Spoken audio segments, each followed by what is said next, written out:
This next panel really does excite me. When we talk about a new investable asset class, now that sounds like a grandiose thing to say, but it's a really important part in terms of attracting new money into this arena, into this space.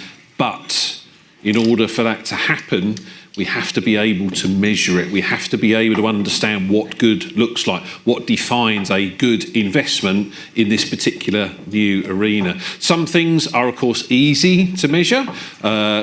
Released beds in hospitals, for example.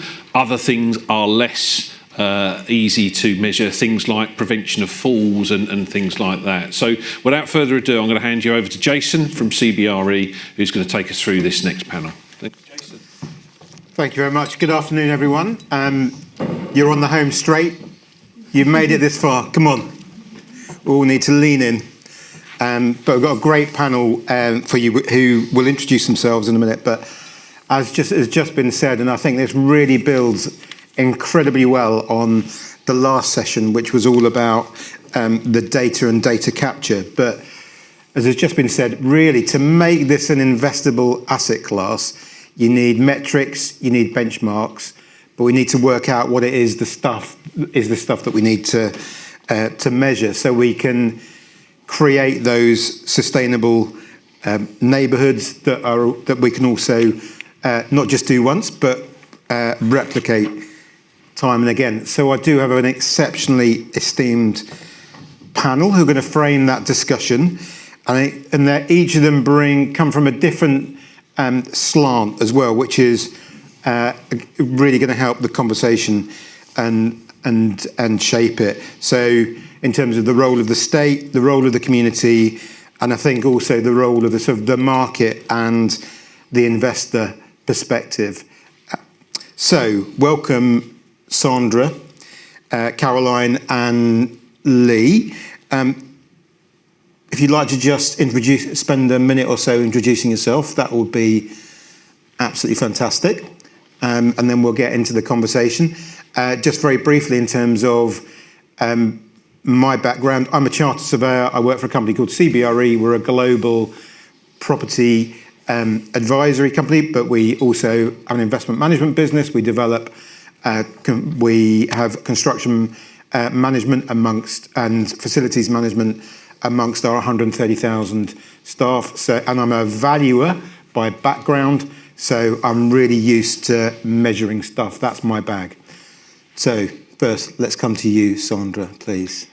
So I'll pick up on valuer because I have studied and worked in valuation practice. What is value?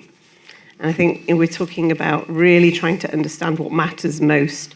So my name is Sandra Hamilton. I lead transforming public services at Stone King. Stone King is a public benefit law firm, 241 years old. And we work on very much advancing civil society issues and responsible business. I run demonstration projects with public sector actors to look at defining value differently.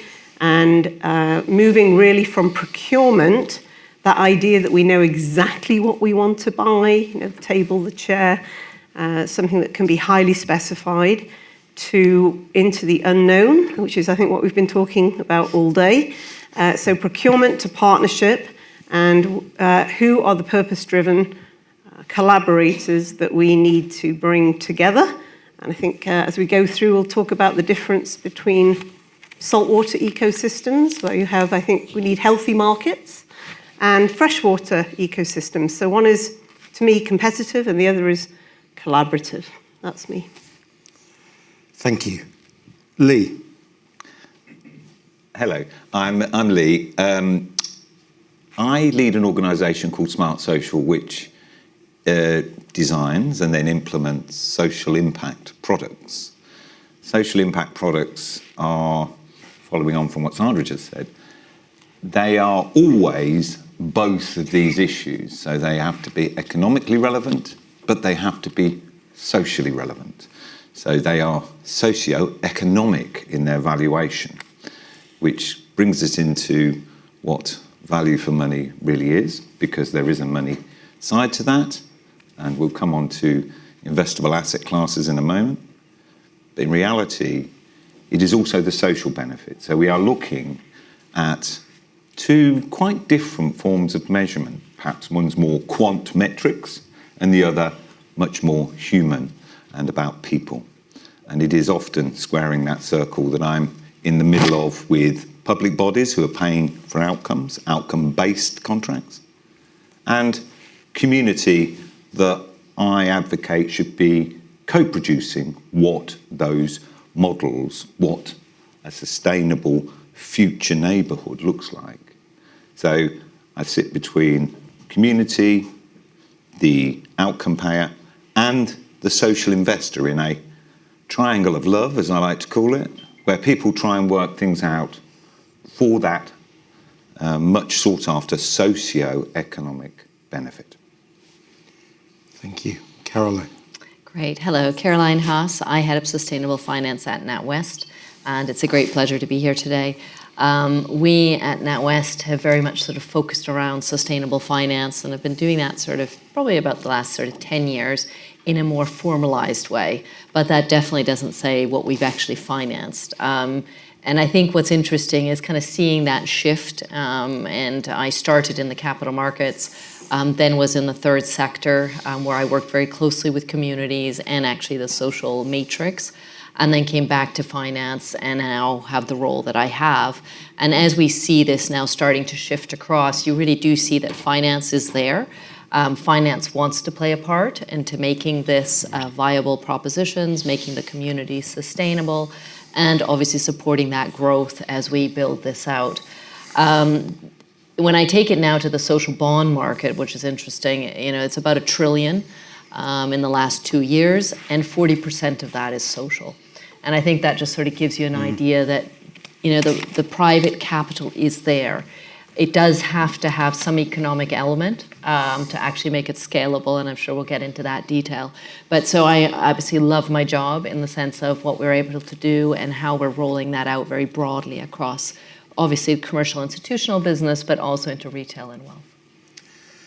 So thank you, Caroline. And for those who had the pleasure of listening to the previous session, I think, forgive the analogy, but I think my first question was going to be about, in the perfect world, like what should we be measuring? And I feel it feels a little bit about what should we be putting into, or what do we want to get out of?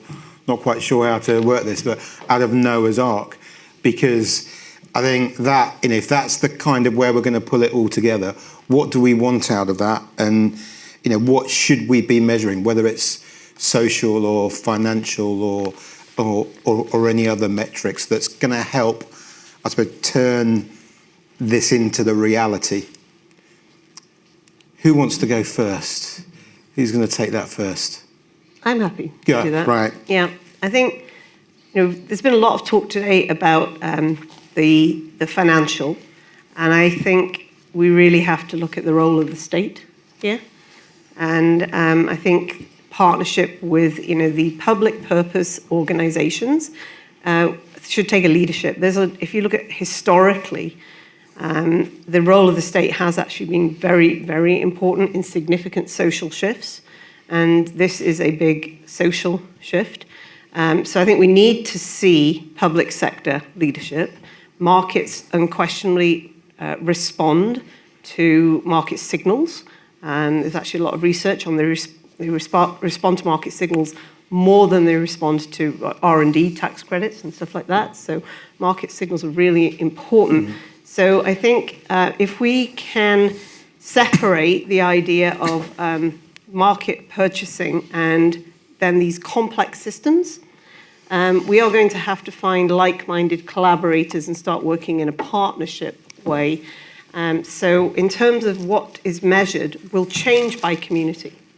And I think there'll be some commonalities that will appear over time, but you absolutely have to start with what matters most to that community. And I think the technology now should be agile enough to cope with that. Can I just ask you another question? So what do you, because I've spent some of my professional life trying to encourage investment into particular sectors by creating like consistent benchmarks. So what do you think that commonality, what those commonalities are Okay, so or could be? I'll give you an actual example because I've spent half of my life in Canada and half of my life in the UK. And I asked, what is the role of procurement in tackling poverty, for example? And on Vancouver Island, where I live, in Alberta, where I've just learnt Caroline's from, and in Ontario, that are three very, very different economies. Barriers to employment all turned out to be the three exactly the same. And then I came to do a PhD in Manchester and started to look at barriers to employment in Manchester. And they're exactly the same. So I decided that I now created this universality across Canada and the UK. And what are they? So the number one barrier to employment is lack of self-esteem. So people absolutely don't believe that they're entitled to a job. Life's been tough, and they just don't feel that they're ready for a job. So gentle employment is something that the private sector can definitely do.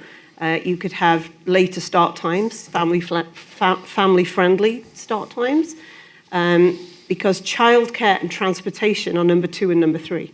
So lack of self-esteem, lack of childcare, lack of transportation are the 3 major barriers to employment. Now, that's an area that we could all mobilize around to get people back into employment. And I found that out literally by doing research across 2 countries. I didn't go into it thinking that they would be the same 3. Thank you, because to my mind, you've got an intangible and 2 tangibles that you can actually. So we've got 3 things so far. Caroline, do you want to come in there? Definitely come in. I think, what's interesting, we've moved from it. Sorry. Thank you. So what's interesting from a financial perspective, I think, and I definitely want to say this in the sense, you do not start with perfect. This is an evolution and not a revolution. The data does not just appear perfect. And interestingly, I was in Italy last week speaking to the Ministry of Finance, and we've been working with them for 7 years.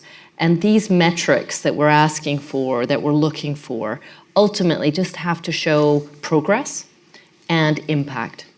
And it was interesting, and I remember 7 years ago trying to ask some pretty basic questions and how hard it was to get that through 5 or 6 different ministries to actually pull that data through the system. And as I was sitting there last week, they said, you know what, it's incredible the data we now get. We have so much data, we don't know what to do with it. And so I think that's the place I'd like to start. The reason that this metric is important is for the impact. And I think as you think about financial returns, if there is and I don't want to call it a trade-off because it is definitely not a trade-off, but you need to almost give something back as well so people feel that they're actually a different outcome. That may not have necessarily a financial outcome that you can fully tie back, but actually that social outcome is really, really important. And somehow we need to evidence that. And when I've seen some of the customers that we work with, for example, Cadiz in France, it is absolutely incredible the type of social metrics that they have now been collecting through the system to actually show those impacts. Like, what does it mean when you actually put education in the right places? Do people then get tertiary education? Do they stay in? What do their jobs look like? Are they employed longer? Do they need social security or not? These things are actually tracked, and obviously with GDPR and everything else that we need to take care of. But once you take it at the level that we're talking about, it isn't at an individual level. So as a result, it's more the impact that comes to collectively, where you actually see what you're financing and how that is actually changing the system. So I think just as you think about this, is putting some of those core components in. They will evolve, they will change. By no means, as I said, do you start with perfect at the beginning. But it's something I think just to hold to account as well and evidence the progress. I said I worked in the 3rd sector, where we had to do that as well for the donation money that we received. So, it's not just from a finance perspective, but it's just it's good governance in a way. And was that investment was philanthropic? Was it as opposed to a commercially driven? So I was talking about both sides. Right. Yeah. So obviously, from a charity perspective, yes, it's philanthropic money that you're actually evidencing what you're putting the money towards and the impact, the social impact you're having. With Cades, for example, is actually financing the social security system in France. I was on a panel earlier at the London Stock Exchange. One of our customers is Phil, and they finance hospitals in France. They have about 70% of the market. And again, they use those metrics really, really clearly, showing how the change in technology is actually enabling the time that people are in hospital is being reduced, but they're not returning. So again, it's connecting. It's not just a one-off metrics, but it's actually trying to look at that chain as well. Thank you. Lee, do you want to add to that? Yes. So I think private housing is an investable asset class, yeah? Social housing is more so than it used to be. And I think smart neighbourhoods or multi-generational neighbourhoods should be already, and it will be. What do we look at to measure that, to understand that it's working? There will be a range of things, and I was earlier listening to panellists, and it sounds interesting to start at this end, but I will move into them very much the quantified.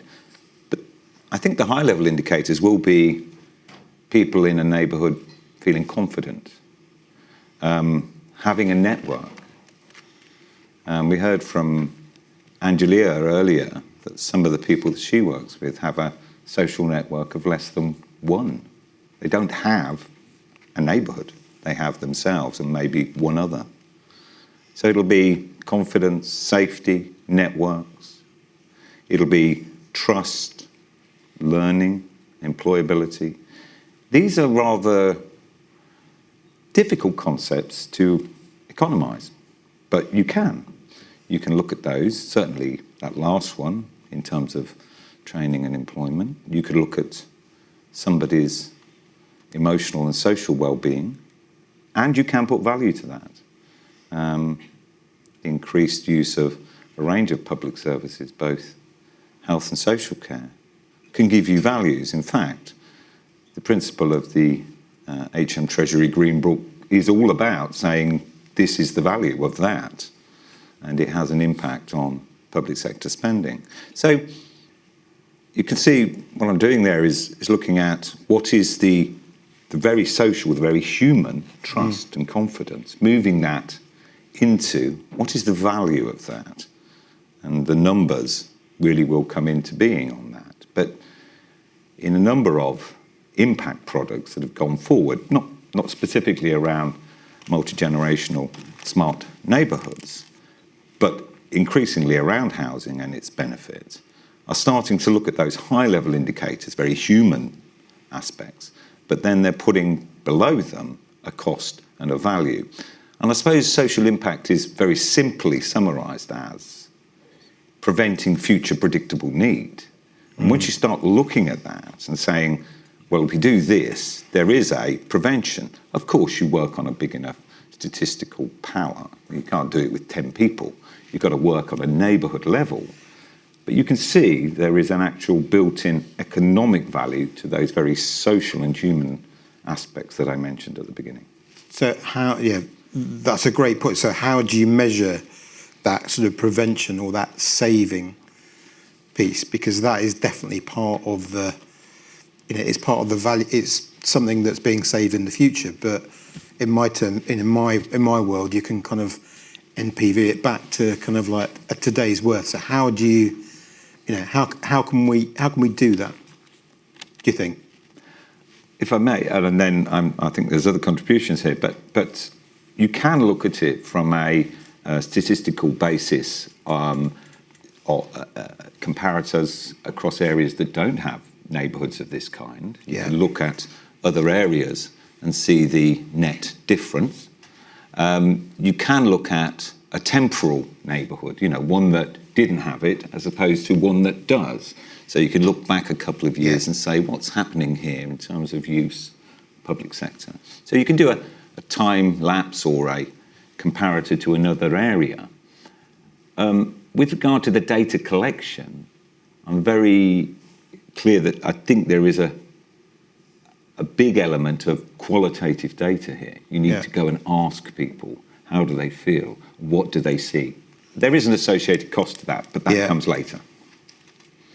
And and then this is a question to all of you. Are there examples, either in the UK or elsewhere, where that we could, that exact point of pointing towards this?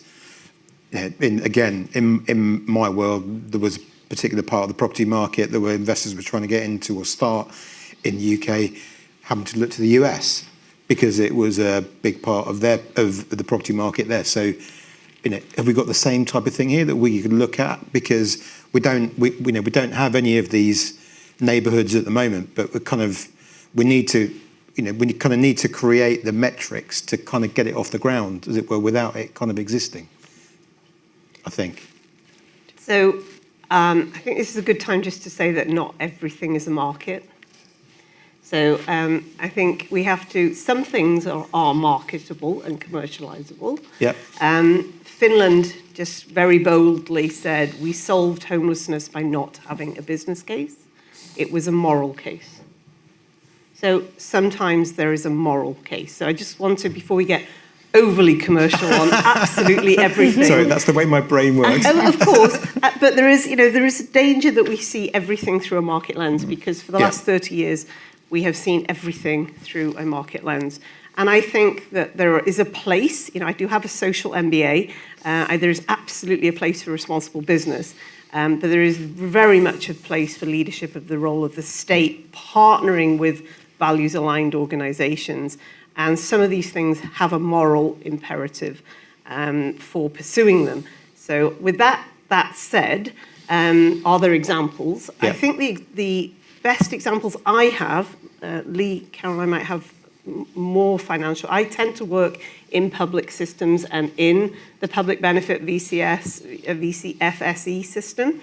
And I think Macmillan has done some incredible work in this area in having people generally who have cancers and terminal illnesses want to die at home. And they don't want to die in a hospital bed, and they are in hospital beds. The NHS doesn't really want them in hospital beds, so there's a shared value proposition there. And that's the holy grail. Can you find a shared value proposition where the investor, the state, and the community all share the same vision of what good looks like? And once you have found that shared value proposition, it's not overly commercial in profiteering. Yeah. It's not overly moral, maybe, and it only has one area, but is there a shared proposition? And Macmillan has been able to find that from a philanthropic social impact bond, social innovation partnership. There's many terms being used for this at the moment, outcomes-based contracting. They found that shared proposition and were able to fund the NHS to try new things that the NHS would not have tried without the Macmillan's investment. And Macmillan has got 85 to 90% of their money back, so they have recycled the money. But Macmillan is usually working on a grant philanthropic basis. So would a negative 10 be attractive in a commercial terms? Probably not. But where are there opportunities where maybe +4, maybe a reasonable and a safe, predictable return with a lot of brand value and a lot of good CSR and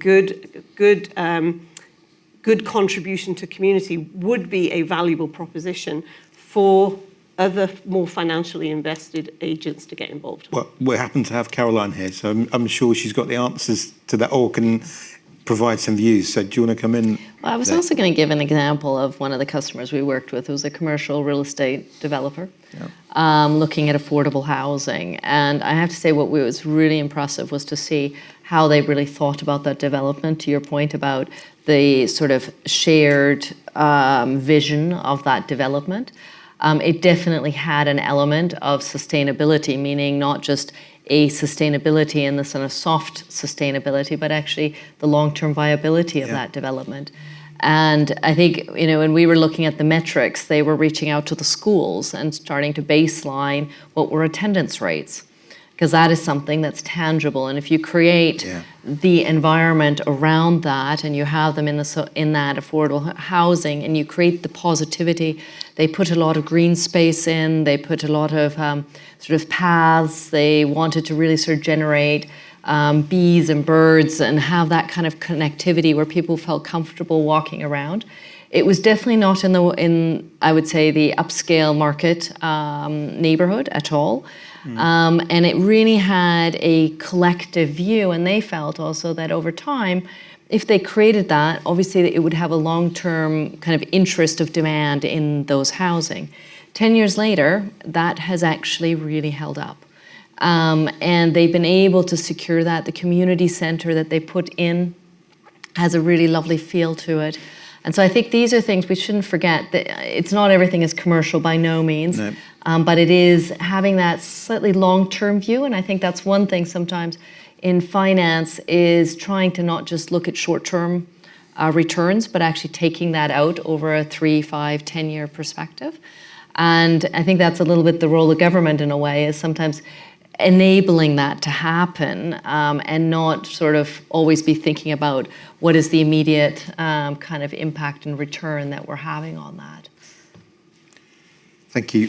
What I should have said at the start is do please put the questions on Slido, or indeed would encourage anyone who's got a question to stick their hand, please do stick their hand up, and I'm sure a mic will find you. We've got one here. Have we got some mics? Oh. Maybe just while that mic's being delivered, I just want to build on what you said there, is I think government taking the lead in saying that we are going to, when it comes to people and complex systems, we're going to work more long-term with partners, whether it's commercial partners, whether it's BCS partnership. But there is a mechanism called the Innovation Partnership where you can go on a journey together to an unknown destination. And that's hardly ever been used because we continue to use the path of least resistance. We're like water flowing downhill. We keep using competitive tenders. We specify and sort of award on lowest price or lowest price social value basis.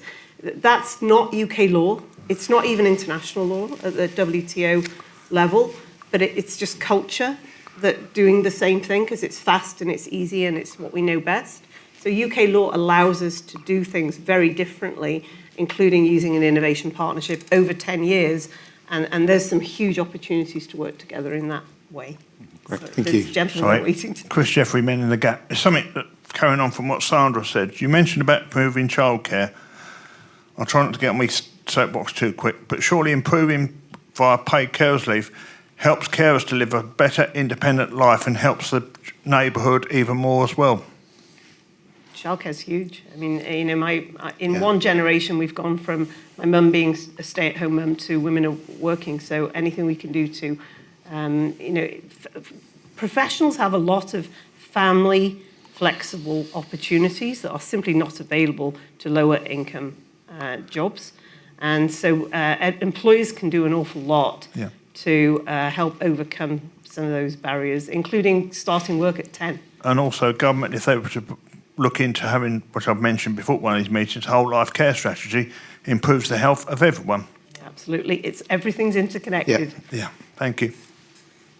And I would say it's actually really thinking about that system and that end-to-end, which I don't think often gets done. I think things are sort of solved a little bit more in a silo, and I think ironically a little bit now from a sustainability and actually how we start to think about the transition in some of the regions is actually building all of this in at the same time, because that really does create the long-term longevity. Lee, you wanted to come in? I wanted to come in to give an example and cheat a bit because I'm going to give two examples, but I'll explain why I'm giving two. So here an example, and you can thematically look at childcare, you can thematically look at other areas in neighbourhoods. There is a very good example of a community housing model in Cambridge, and not far from the Papworth Hospital and the Cambridge Community Trust. Now, what that's doing is providing what is known as a community housing model where older people and younger people live in a housing model together. It's about 200 units of housing.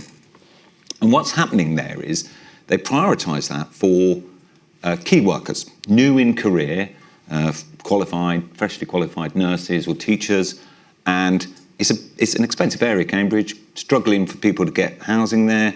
What they did was prioritise that for their key workers who were bringing those essential skills into their workforce. They needed nurses and teachers into their programmes, their education programmes and their NHS trusts.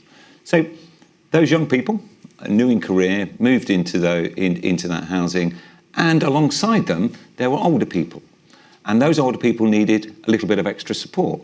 And what they suggested was, through the co-housing or the shared lives model, that one would support the other. There wasn't a transaction of funds here, there was a mutuality.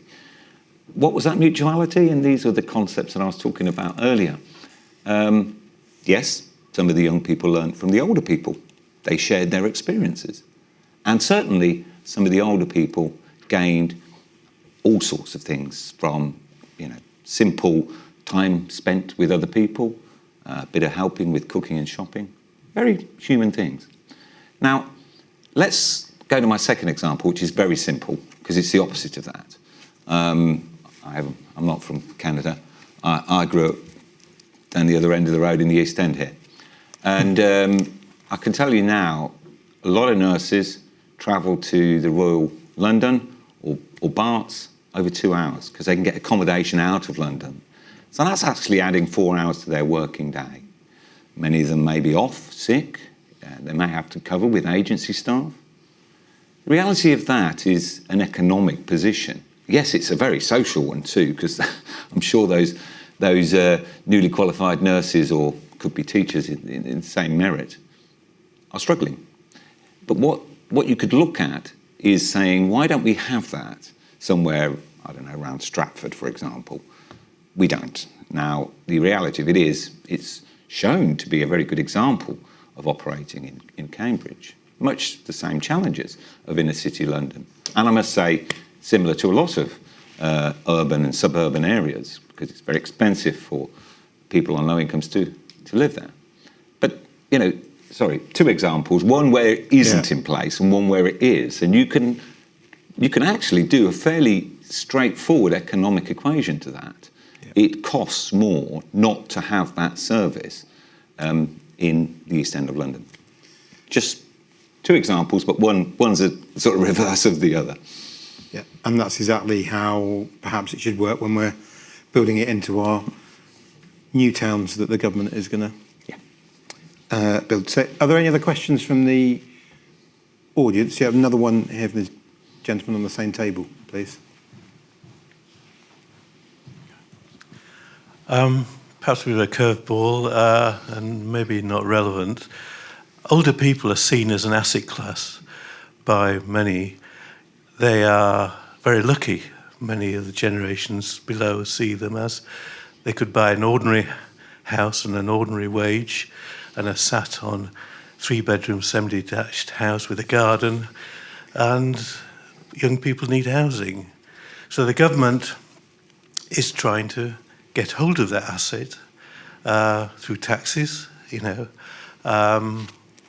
and for example, there's notions of garden taxes and bedroom taxes to force them out of their homes into 1-bedroom community homes. There's notions of, well, in fact, next year, 2027, the pension pot is going to be added to capital gains, and which will fill the Treasury's coffers rather than your children's. What I'm coming to is just, there's a threat to older people from the regulations like this. I just wonder whether this is a comment that's relevant to social strategy, where older people are not seen as social entities to look after, but to asset strip. I think, if you don't mind me taking that one, panel, I think that's the principle behind smart multi-generational neighbourhoods, because that should take that kind of pressure away, because there is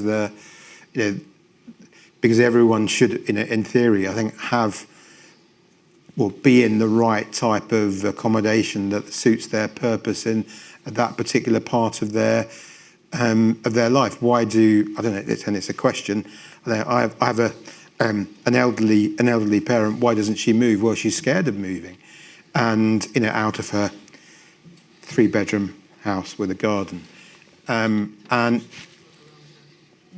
Pardon? She's got her social network. Yeah, no, exactly. So she would lose her social network by moving. But if her social network is there, and I think that's thank you. That's a very, very good point, because one of the things I've written down is about the measuring the personal network, which I'd not thought of before. I think that could be hugely powerful. So I think that's what it's designed to kind of get rid of all of those pressures. If that kind of answers your question. I think if we get this right, and I'm going to be working with Greenwich and the standard to try and see how the standard plays out in reality through a demonstration project. But it's family first, it's community next, it's statutory services after that. So it's we tend to be thinking right now of you go straight to your statutory services. Yeah. And if we build smart, multi-generational neighbourhoods, there is that human looking after one another first, and the state isn't the first port of call. And I think often now, I came back from Canada to take care of my elderly parents. I now have a 96-year-old dad and an 88-year-old mum. And I'm conscious that I know that I have to go to the GP and fill out the triage to get them an appointment.